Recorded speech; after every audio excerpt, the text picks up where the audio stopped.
the fact that we really embrace play. In fact, we don't call it sex, we call it play, right? I say this all the time is that in the vanilla world, you have hand jobs, you have blow jobs, you have rim jobs, you have jobs.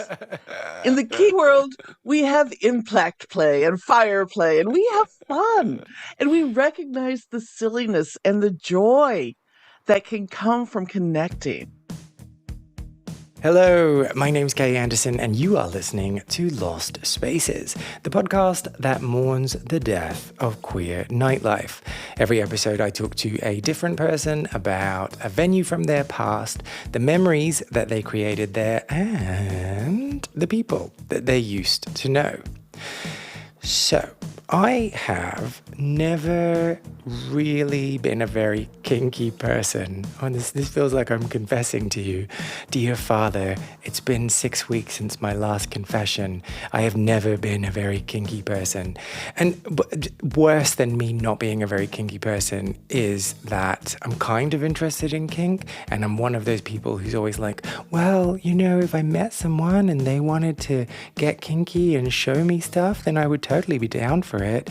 But I'm far too lazy to be proactive and just go out there and find those experiences for myself. All of that might be changing though, because I keep having conversations with people who are involved in the kink scene and who've come to talk to me about kinky spaces and kinky nights, and it's kind of opening my eyes to it all a bit more. And I think the thing that resonates the most for me is that kink is a way of exploring yourself. It's not just about kind of like getting off and getting on with things. It's about being present in your body and about enjoying the moment and enjoying the connection that you have with the person or the persons, if you're lucky, that you are experiencing that moment with. And I think that's something that I could enjoy. All of this is to say that if I show up next week with a bunch of weird bruises on me, we don't really need to talk about it. The reason behind it will be pretty clear. All right, cool, yeah, good. So let me introduce you to this week's guest. Her name is Auntie Vice, and she is the host of the Fat Girls on Top podcast. She is also a massive kinkster, and in this conversation, she tells me all about what drew her to that world, whilst introducing me to her lost space, Wicked Grounds, which was in San Francisco, USA. So, shall we crack the whip and get on with it? That was a terrible joke, I'm sorry.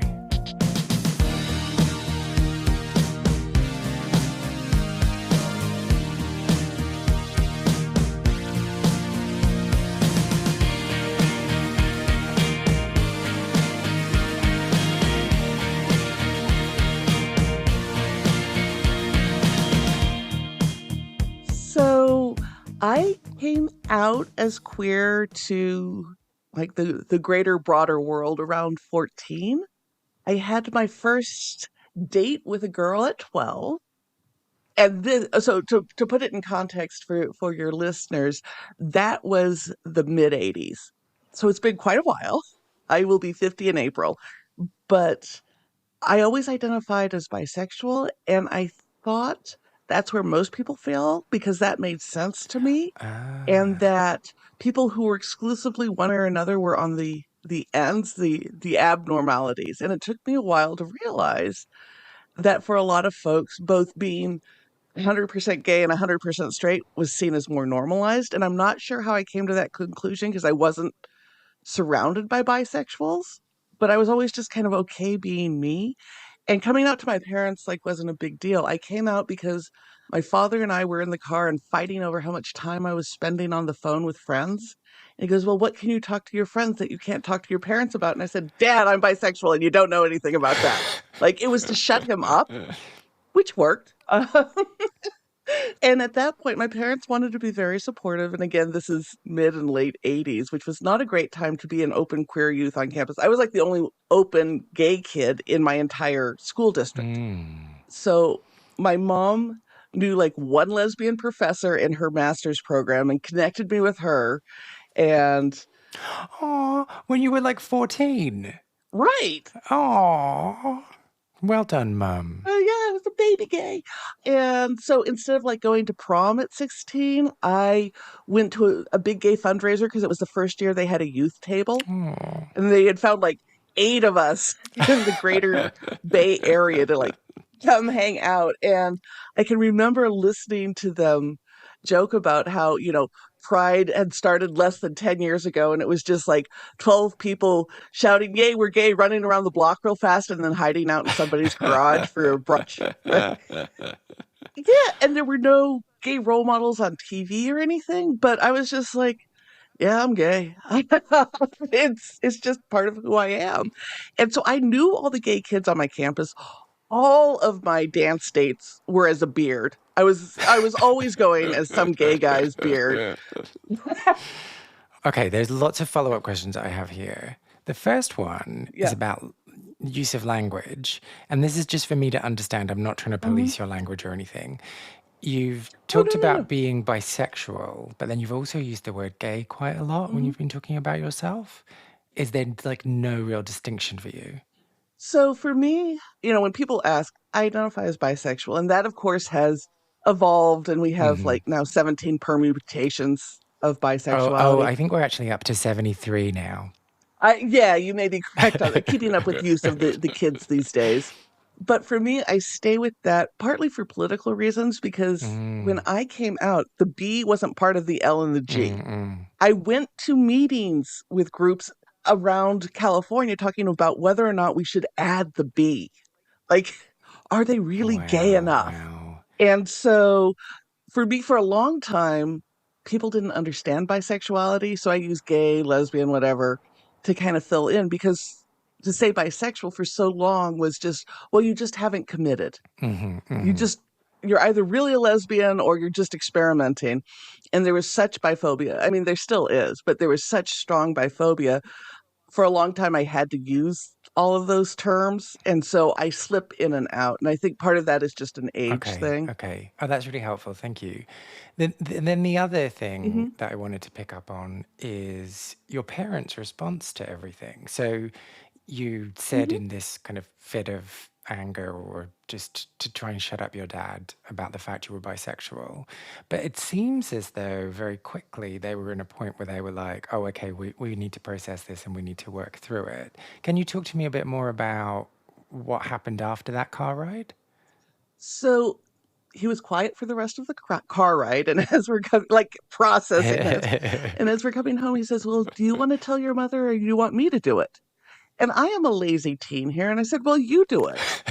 Like, you take that burden. I don't need to do it." So he went upstairs and they had a protracted conversation and came downstairs. And clearly they weren't prepared for it. They should have been. Like, there were lots of signs. Like, at 4, when I saw Liberace on The Muppet Show, I decided my life's goal was to become his sidekick. So I demanded piano lessons and a fur coat. Hmm. And I got a faux fur coat and piano lessons. I played piano competitively through high school. Because, like, being Liberace's sidekick was my Oh, dream. thanks to Liberace. Oh. Well, and instead of playing house, I used to play committee. And so I'd sit my dolls around and we'd talk about a problem and vote on things and we had agendas. So I don't know if you get more lesbian than that. Wait, okay, how is that a sign of being a lesbian? We organize. I have so many call sheets and phone trees, and I am convinced we could never have just a pure lesbian bachelorette because you put 12 lesbians in the room and we'll try to solve a problem. And we probably half of us have slept with each other. Uh, Hmm. But you weren't like a 6-year-old pressing your own tofu or anything. Like, so they couldn't tell immediately from just that you had committee and yes, they Liberace didn't pick up. obsessions. You're right. There were signs. And so they did know that it was dangerous to be gay Hmm. and to be out and open as being queer and bisexual and all of that because the 80s were not a safe time and we're in the middle of the first wave of AIDS. Hmm. So they wanted to make sure that I at least had somebody who had been through some of this to kind of guide me because they couldn't. and they knew they couldn't. So they wanted to make sure their kids stayed safe, which was great. So yeah, they connected me with, this professor, and then I discovered there was an LGBTQ bookstore in downtown San Jose, and I started going there avidly just to be around other queer Oh. people and queer literature, and I got my paperback mentors, where I'm reading all of these different queer stories and going, "Oh my gosh, there's other people like me," which, I think now with so much, especially in the States, of gay stories and queer stories under attack, and we're trying to keep the youth from finding out, is horribly detrimental, because that was my initial and deep connection, Mm, is people who had made it past the teen years, people who had experienced this. And I was able to see queer people on the page and know that there was a future. mm. Can we go back a step? Hmm. So tell me about this professor that your mum Hmm. helped you to meet. Do you remember the first time you met them? Yes. So we initially talked on the phone, and I told her a little bit about myself. She was a social work professor, so very geared in counseling and all the lingo. And just she was big on kind of assuring me that there was a community out there. There are people who care about this. And that was part of inviting me to the youth table at this gay fundraiser, is like, we're here.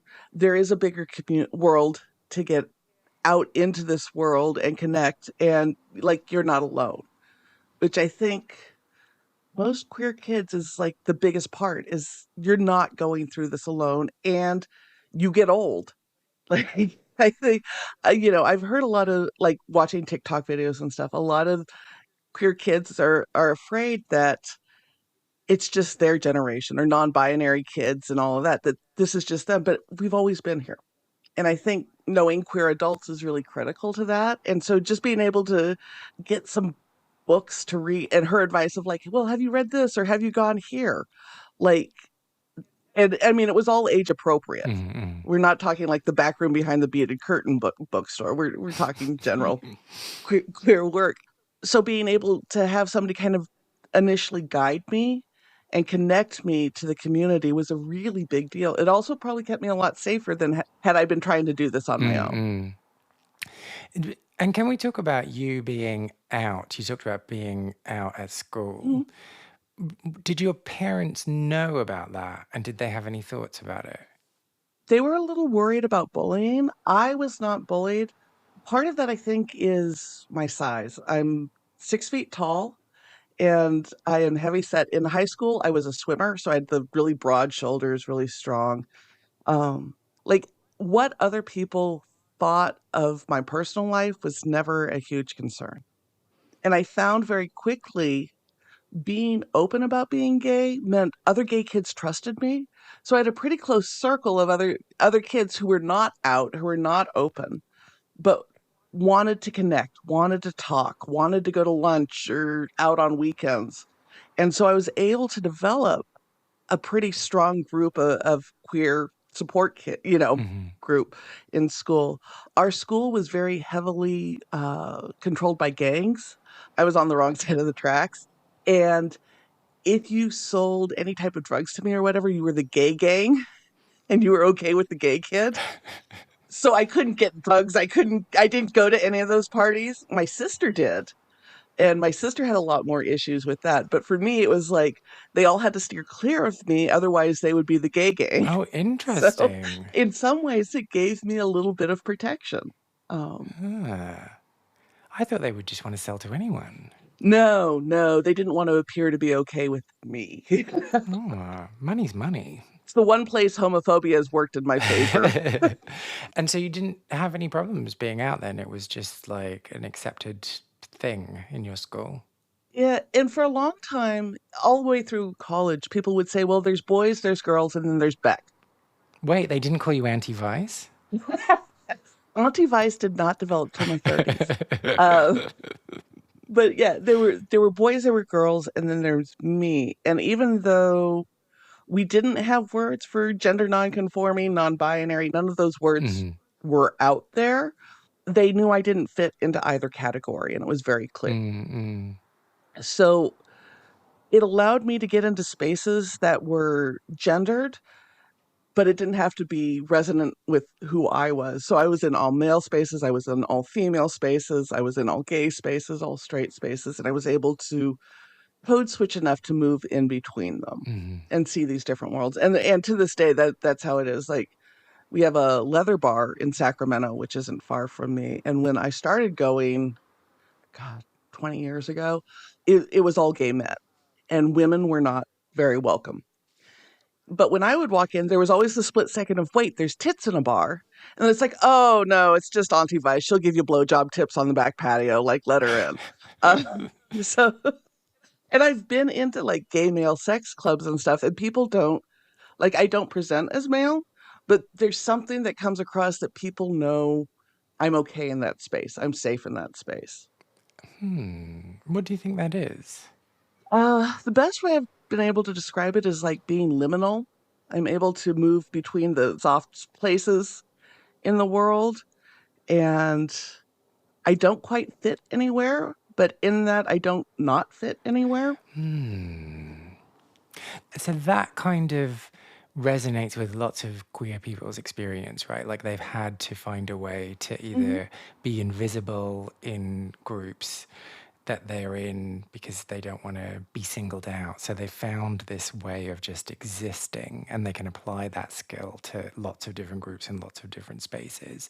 And in some ways, that's wonderful because you get this exposure, you get this ability to be part of things and all things. You can just kind of like pick and choose what you want. But in other ways, it's really destabilizing because there's not any one place where you're like, yeah, this is my place. This is where I fit in, right? Yeah. And for me, I never really felt like I had a tribe, a group that I really fit until I started hanging out with trans women. Oh, In the last decade or so, I've had quite a few friends transition, and then they'll have, gender reveal parties, or, that equivalent when they fully come into who they are. And I've been in groups of trans women, and I look like them. I'm tall, I'm bigger bodied, I move through the world like them. And even though I haven't like done any of the medical transition or whatever, I am most comfortable with a large group of trans women, and we have a ton of fun. Like, our experiences in the world are similar because in a lot of ways, especially like in the work world, I've been very successful in the work world in some high powered positions that often aren't achieved by cis women. We tend to not be in boardrooms. Like, there's a very limited group who are in there.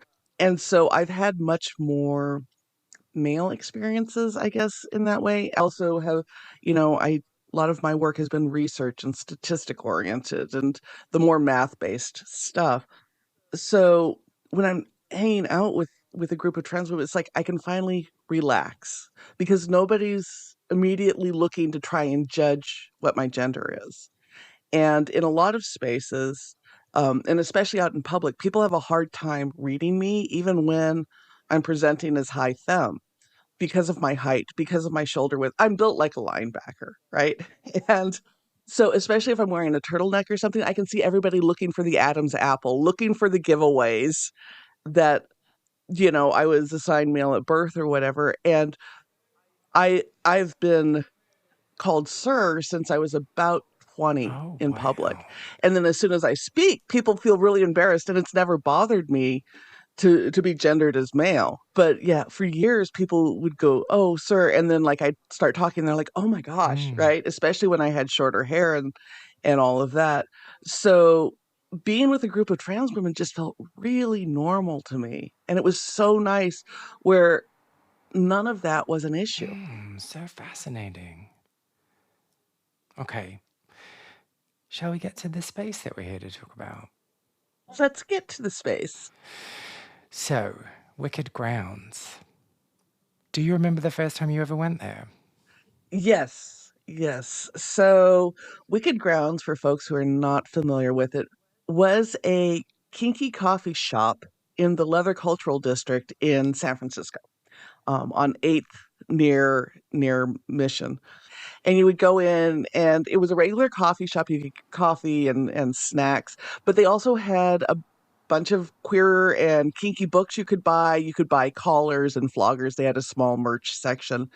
And they also offered things like if you identified as a pet, you could get your coffee in a dog bowl and drink it from the floor. Oh, Like it wow. was, and they had a chair that was a St. Andrew's cross with a chair on it that you could sit. Like they appealed to the kink world.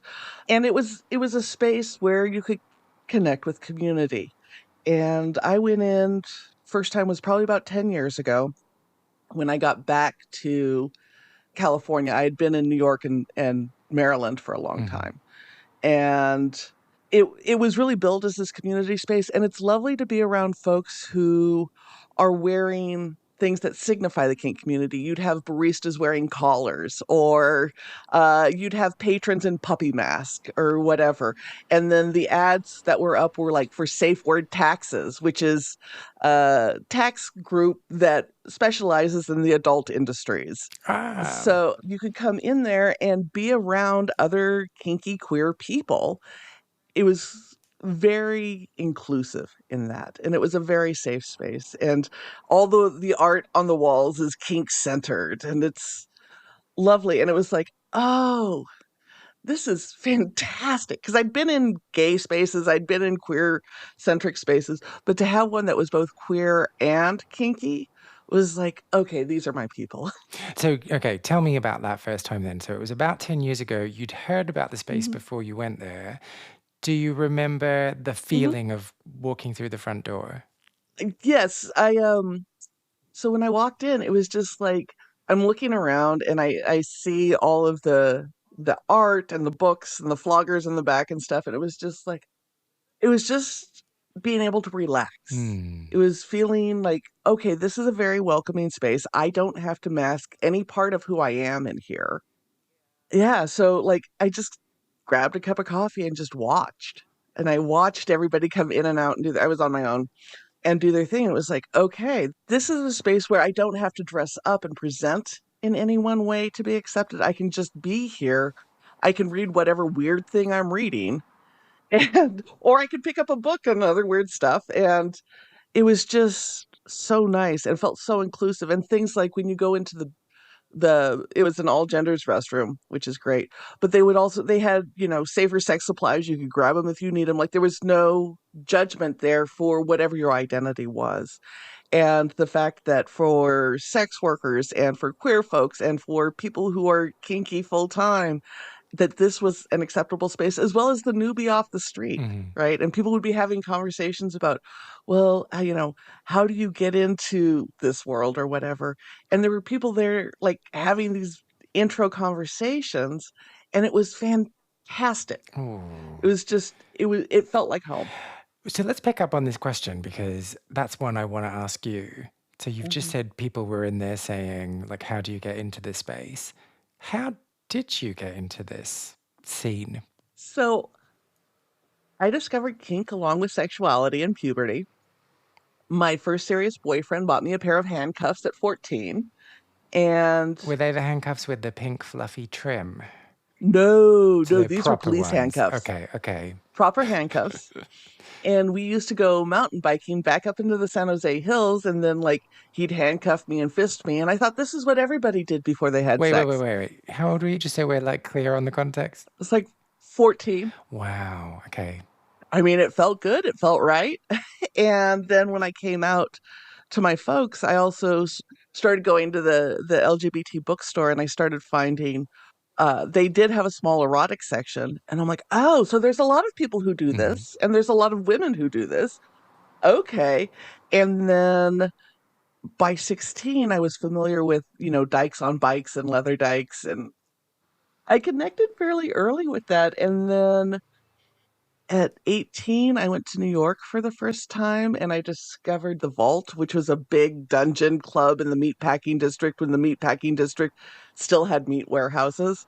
And so, like, I'm 18 and I have my fake ID and I'm walking through the meatpacking district, and it's literally like these giant delivery trucks with these bars going across the street, and they're sliding pig carcasses and stuff into the warehouses. And then you go up and you knock on this black door and go in. And it was like, Oh, there's a whole world here. Wow. And from then I was just kind of very connected to it. And there's going to be some questions that I ask that might be like a bit wrong and might be laced with assumptions. So It's okay. sorry if I'm going to go in a weird direction. There is Yeah. absolutely overlap between the lesbian scene and the kink scene, but there's also some stigma in the lesbian scene about people who Mm-hmm. are involved in kink. Potentially, you're nodding, so that's good. Mm-hmm. I'm not completely off base.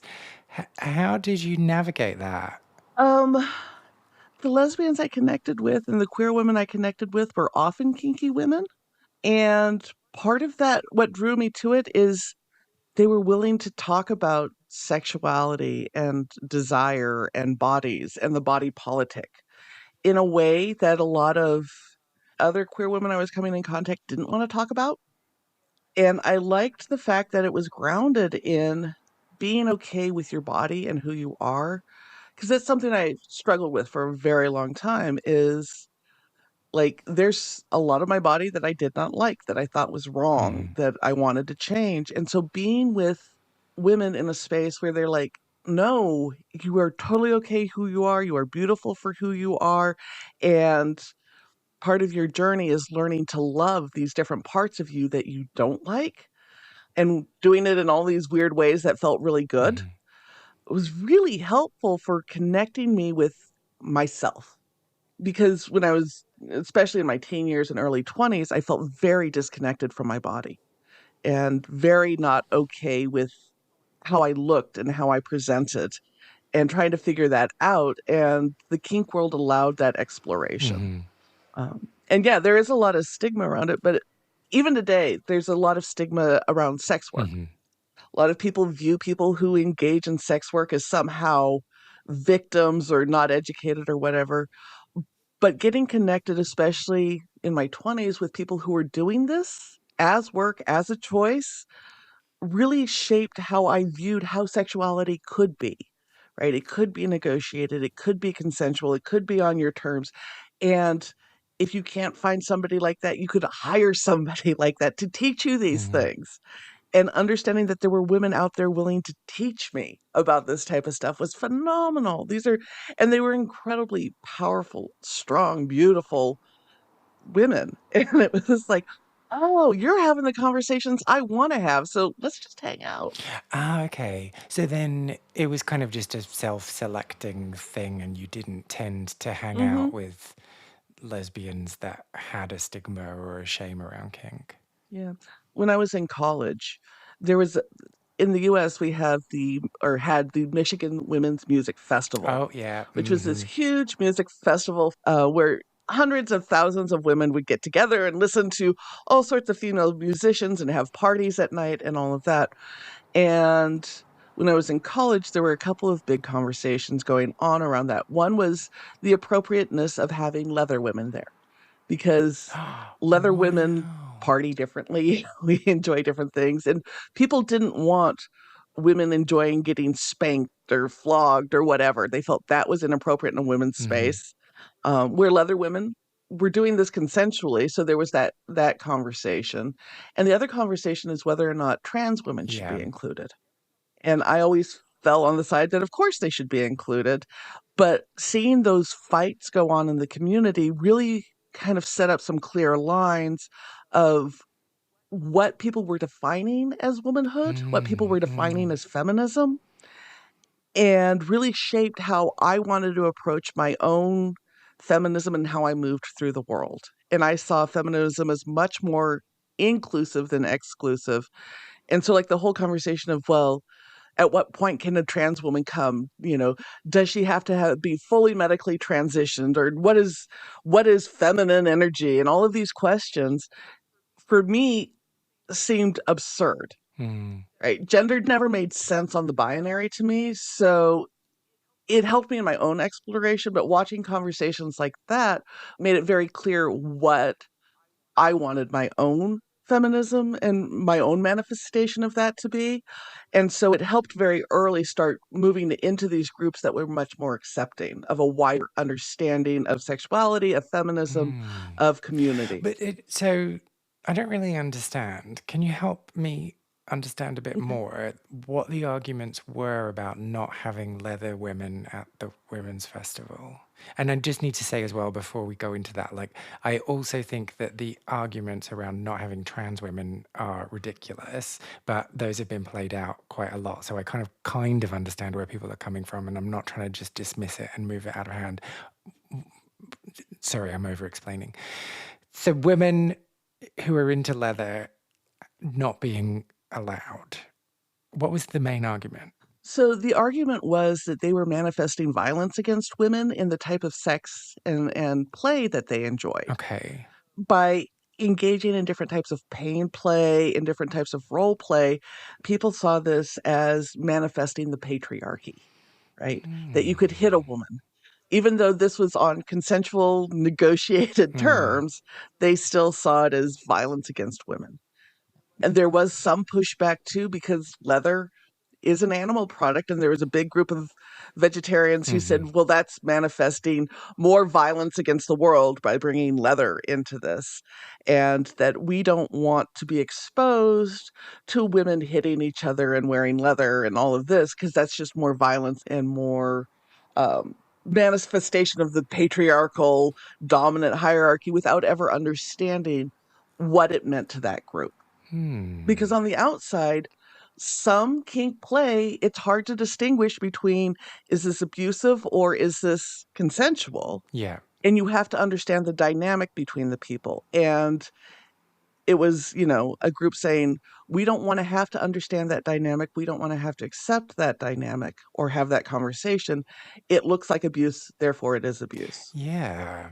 Or even just be like, yeah, go and do it on this side of the field and don't come near us whilst you're doing it. Like that just seems like a good compromise, right? Right. How strange. Okay. So that's kind of answered the first part of my question, which is about this overlap between the women's scene and the Hmm. kink scene. We've also talked briefly, and I want to explore a bit more the overlap between, well, not overlap, the exclusionary views of some men in the kink scene who don't want women to be involved. And I wondered if you could talk a bit about your experiences in respect to that. So that tends to come, my experience of that has come mostly from gay men who want gay male Hmm. spaces. And I understand wanting a space to connect with people that you are comfortable with. Right? I've been in all women's spaces, I've been in all men's spaces. And there are people who want to connect with people on the exclusive basis of gender, however they define that. And so that's where I've gotten some pushback of women don't belong in these spaces. In the leather bar that I frequent in Sacramento, for a long time, it was a fear that if we let women in, we're going to have to let all the heterosexuals in and we'll lose a gay space. And that was part of the issue is that, well, if the women are here, even if they're queer women, the straight men will come and we don't want to lose a queer space. Hmm. I get that. I will get wanting to keep queer spaces alive and queer. And in Sacramento, especially at the time that conversation was going along, a lot of the mainstream gay dance bars were being taken over on weekends by bridal parties Hmm. and bridal Hmm. shower parties with straight women coming in and really not respecting the space of the club and manhandling the gay men and stuff. And it was really not okay. So I get that pushback. Anymore, I I don't see it as much now as I used to. Even at like the large international Mr. Leather competition, there's a ton of women who show up and are part of that and are part of that community. Tons of women producers and stuff. So that's really opened up a lot more. But yeah, a lot of that came around wanting to keep gay space, gay Mm. space. And what do you think changed? I think women got in and they realized that a lot of gay guys realized that they could still do all the weird gay stuff that they wanted to, and that gay leather women were going to respect that space. They may still not want the heterosexuals there, Hmm. but Hmm. as long as it stays a queer, like, I started showing up and then a few other leather women started showing up. And it was like, this was a bar where you used to go around the corner and give each other blowjobs and stuff. And none of us would complain. Hmm. You're like, yeah, boy's going to go have fun. Uh, and so when that became clear. It was like, okay, so gay women are okay in this space, you know.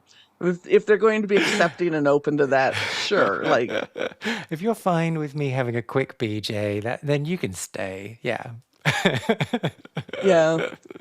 Or have you tried this little tip? And they're like, yes, you can stay. That helped the BJ. Oh, Uh, well, you're just giving out BJ tips. well, I yeah. never call it a BJ. I don't know why I'm calling it a BJ so much today. Sorry. Do you have any that you can share? You have to play with the balls. So many people just focus on the tip or the shaft, but you got to get the boys involved. I don't know. No? I mean, yeah, I don't really care if my balls get touched or not. But I do appreciate this as a tip because I do think a lot of people do. Well, and things like licking and sucking on them and stuff as part of it to kind of get the whole area involved. For a lot of men, especially at the beginning, that helps with arousal. Yes, good point. Good point. But if anyone's Mhm. listening and we get into a situation where you might be giving me a BJ, just don't. Please and thank you. Okay, so we started talking about Wicked Grounds and then we moved off from Wicked Grounds. Can you tell me a bit about the time of your life? So you just moved back to California. What was going on for you? So I moved back to California to take a job with the state of California. I was finishing up grad school and I had done a few interviews to teach, and it became very clear that I did not want to be a university professor. I loved the teaching, just everything else that went with it was not so fun. So I moved to California to work in research for the state. And as my research evolved, I started doing a lot of work on the needs of women veterans and like military sexual assault and stuff. Hmm. And so doing kinky things in the Sacramento community was not necessarily safe politically for me. Like, I didn't want pictures getting out of me playing or anything because it's very hard to have a conversation when I'm testifying for Ah. Congress about the problems of military sexual assault if I'm pictures of me tied up Hmm. somewhere and having fun. Hmm. So I started going to San Francisco to connect with the community there and put a little distance.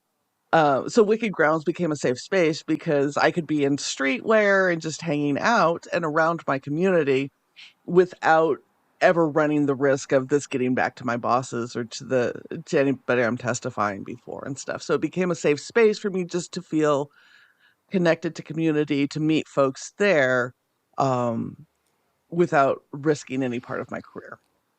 And this is going to seem like an obvious question. Why was it important to feel connected to your community? For me, it's really grounding and reminds me of why I do the work I do. For a long time when I was working in research and in public policy and stuff, a lot of that feels futile. It takes years or decades to see your work manifest, and so much of it I couldn't do because we're just not it wasn't the right political timing to move on different Hmm. issues, and have these conversations. So, connecting with my community and reminding me, "Okay, we need to keep pushing the ball down the field, we need to make the world safer for other people, and we need people who actually appreciate me in my fullness and not this suit running around talking about these things," was very grounding for me, Mm. and that it's still okay to be who I am, even though my job said most of who I am is not okay. Hmm. To work as a political researcher and all of that, I had to have all nonpartisan views. I couldn't come down on yes or no on any one policy issue or because of the dictates of the positions I held. And so to be able to connect with people and say, okay, let's talk about the reality of this. I can have opinions. I can look this way. I can be this way. So for me, that was really connecting, just having people who I can talk to about something other than, "Hey, SB whatever Mm-mm. through the Congress and what you're gonna vote on," right? I can actually talk about things that I enjoy was delightful. So in that, this is probably going off topic, and it's not Mhm. necessarily. I should just ask the question. It's okay. When you're in that position of not being allowed to form an opinion or not being able to stand your ground in respect to certain Mhm. things. How do you not let that completely eat you up inside? Oh, it did. It did. And that's why after about a decade in that work, my body literally shut down and prevented me from doing it anymore. I Ah, became fully disabled, and in a period of 6 months, I went from completely able-bodied to bedridden, and it's taken me almost a decade to crawl out of that hole. oh wow, okay. Yeah. No, I was really doing my best to manage the stress. I was going to the gym, I was eating right, I was trying to take some time off. I mean, I was working about 90 hours a week on average the last Oh 2 years I was wow. there. But even with all of the work I tried to do to stay everything in balance, my body completely shut down and I couldn't do it anymore. And it forced me to change my career to something that's much more in line with who I am. Wow. I have, I'm like such a slow learner, but I'm at a point now where I'm realizing that when my values are called into question, it's just so destabilizing to me. And there's no way for me to really meaningfully navigate through that. I'm just like, fuck you all, fuck this, fuck everything, which probably isn't the most productive thing. But yeah, I can't imagine having to just swallow things that you would have had to swallow in that position and being in that role. Um, where were we before that? Wicked Grounds. But and what was happening in your personal life then? So I had recently divorced. I'd been with my ex for 12 years, and she and I are still friends. She's one wonderful person. We just were not a good partnership at that point. So I divorced. I was starting to look at getting back out into the dating scene, which is challenging, especially when you're older. Um, Is that just a general statement about dating becoming more and more difficult as you get older, or is that specific to you? for me, it was specific to me. Hmm. The last time I had dated was 13 years before when I met my partner, and I was much younger, much thinner, less gray. And so, we're all given these messages that to be attractive, to be desirable, you have to fit into a certain physical Yeah. type. And I wasn't that. So to come to terms with, okay, and I've been divorced and, I have all this baggage now that I didn't have in my 20s. And how do I go back on the scene and dating scene and then navigate apps, which were not around the first time I dated, Hmm. right? Uh, Even if they had been, they're just terrible and they're not going to really be very helpful. right. You actually had to know some coding to use any app that was around the last time I dated. And now any idiot with a computer can do it. So it was very overwhelming and intimidating to go back out and start dating and even knowing what I wanted, Yeah. right? I had been in a relationship for 12 years and I knew what I didn't want, but knowing what I wanted was a whole nother thing I had to discover. And does your partner need to also be into kink? No. For a long time, I thought, yes, I'll just look in the kink Uh, world. My current partner is not. My current partner had all the red flags. He was straight. He didn't know many gay people. He was not into kink. I had never pictured long-term relationship with a heterosexual cis man not into kink. Like that just wasn't on the table. And we met at a poetry reading of all things. oh. But there was something about him that I literally chased him down after the reading to get his phone number. And he's turned out to we've been together for 8 years now, and Wow. it's been absolutely wonderful and surprising. And I have been a huge learning curve for him as he has been for me. Like, I'm like, "Oh my god, straight men think like that?" Like, it kind of blows my mind because I haven't been around a lot of them for a very long time. But it's been a wonderful journey with him. So yeah, we've made it work, and he's learned things, and I've learned things, and we're 8 years in and going strong. So I have to admit, when we were talking before, and I was saying like, "Oh, are men like do men have problems with women?" You were like, Hmm. "Well, that's my experience with gay men," and I was like, "Oh yeah, there are straight men." I kind of forget about them when they're not in your world on a daily basis. Yeah, like that's like the first time that's ever happened to me, but I was just like, oh, of course, yeah. Thanks for pointing that out. Um, one of the other things you said was that when you were getting into dating, you had been divorced.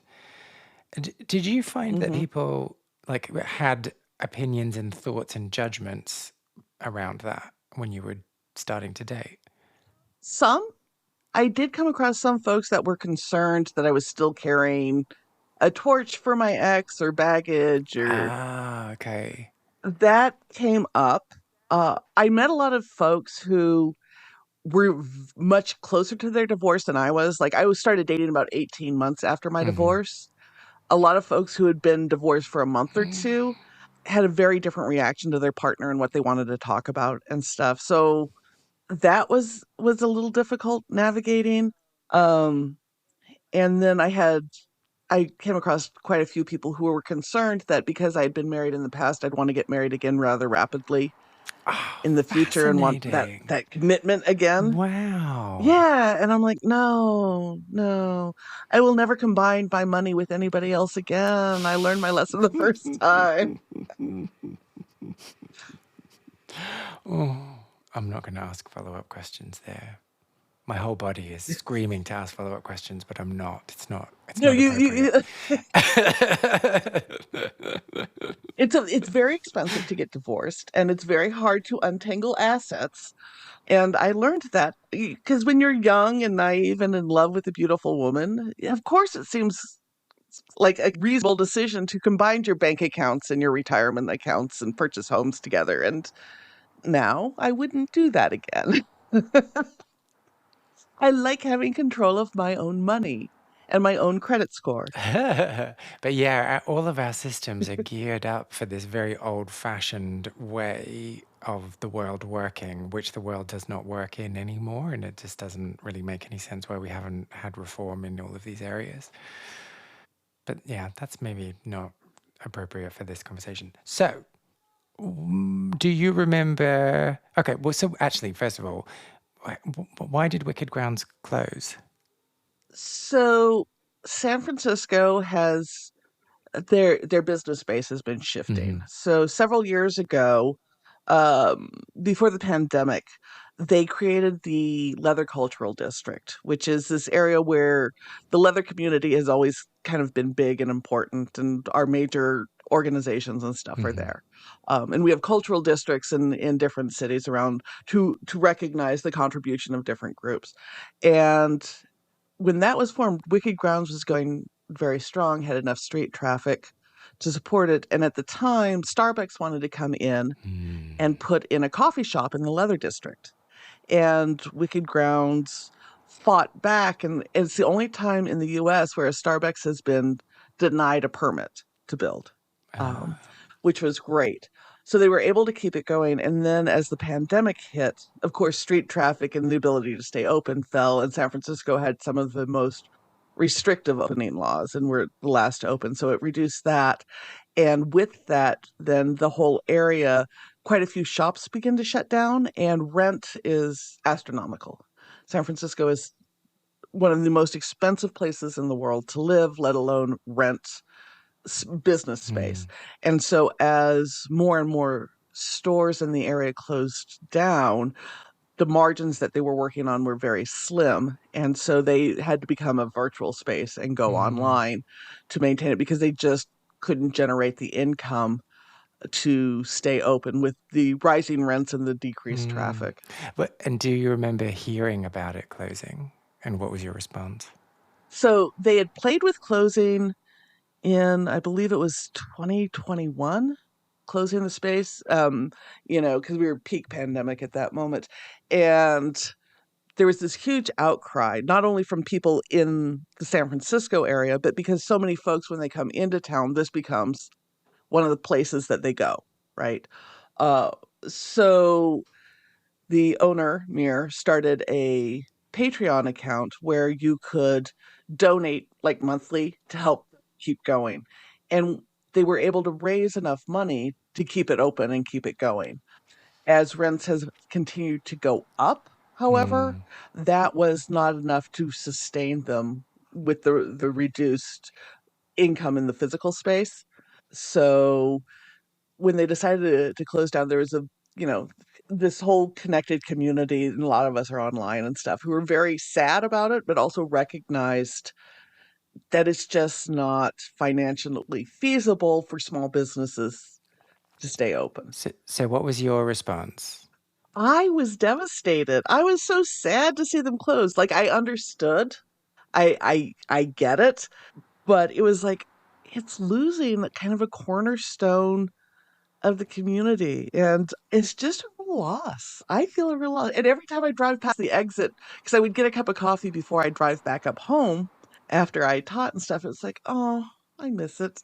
I miss that connection. And there's a push, and not only by me, but by a lot. We would love to have a physical space to go and connect with people, but I think most of us, including me, are realist and understanding that making $15,000 a month to pay the rent before you pay staff or anything else is absurd. Mm. Like on coffee, Fuck. even at $5 Yeah, a cup, yeah. it's an absurd amount to raise. So what do you think San Francisco has lost? I think they've lost a safe space for the kink community. It was a space where people went, including me, to connect. There were plenty of folks who went there and would have questions like, what is aftercare? Or I had a bad scene, or I had a bad date. Can I talk to somebody? Can I vent? It was a safe space to have conversations about what was going on in my life or one of my friends' lives that you couldn't have in other coffee shops. Like at Wicked Grounds, I could go in and say, oh, yeah, yeah, I went out with this guy and we did this weird shit and this went to the left or to the right. That's not a conversation I'm going to have in your average coffee shop because the other patrons are going to be very uncomfortable. So it's a loss of a place to go and do that. And it's a loss of a community space. It's really quite sad. I mean, I think a lot of us, including me, feel like, okay, so where do we go to initially connect? Because there are munches and there are clubs and all of this, but this was a space where you could talk about sex and kink, but you didn't have to be enjoying sex and kink at the time. Mm-mm. Like that didn't have to be the focus. You could literally just go there to read or get a cup of coffee. And so having kind of a broad-based space like that really feels like a loss of almost a safety net in the community there. And so on a personal level, what have you lost? I've lost a space to go and connect with my community in the Bay. Like there is not another physical location that I go to connect with my community down there, right? There are places I may go to play. There's places I may go to teach, but that just general kind of safe connection and space to be who I am is gone. Mm. And there's nothing else like it. So to wrap up, I like to get a bit cheesy before I let you back out into the world. Mhm. What did that space teach you about yourself? That there are spaces, physical spaces that make it okay to be me, right? It's not just this ethereal emotional space, Mm. right? But there are physical spaces in the world where you can exist in your full messy humanness, and that's okay. But those are very rare, very important, but very rare. And what are the ingredients that are present for that to exist? For me, it's seeing different parts of me reflected in the space. And that can be by artwork, that could be by, various pride flags, whatever it is. That and by the people seeing a broad range because none of us are just a single thing. I'm not just a single thing. I'm not just kinky. I'm not just queer. I'm this whole messy set of things. And seeing people reflecting different parts of that Mhm. in the same space and being comfortable there really is what created it. And for me, books. Books will always be you gotta have books. It's just part of who I am. And they had that, right? I have a hard time feeling at home in any space if there's no books. I'm big on the old John Waters advice. If you go home with somebody and they have no books, don't fuck them. Uh But you've made all the effort. You're already there. I mean, just don't see them a second time is what I think.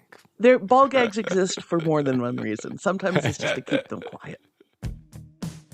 Do you have any memories of Wicked Grounds or clubbing from your own scene that you want to share? Well, if you do, please get in touch.